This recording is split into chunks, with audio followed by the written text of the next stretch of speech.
போலாம். கர்ணன் தனக்கு வில்வித்தை கற்றுக் கொடுக்கும்படி துரோணாச்சாரியாரிடம் கேட்டுக்கொள்கிறார். துரோணாச்சாரியார் மறுத்துவிடவே கிருபாச்சாரியாரிடம் செல்கிறார். கிருபாச்சாரியார் கர்ணனின் வில்வித்தையை பரிசோதிக்க வானத்தில் பறக்கும் பறவையை குறிவைத்து வீழ்த்த சொல்கிறார்.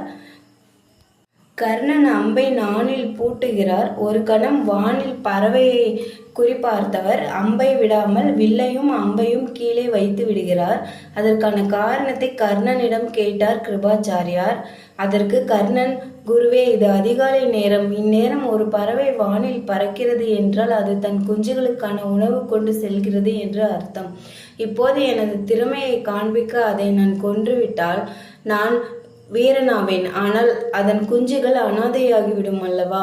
எனவே நான் அதை கொல்ல மாட்டேன் என்றார் கர்ணன். இதை கேட்ட கிருபாச்சாரியார், கர்ணா, நீ கற்றது வில்வித்தை அல்ல,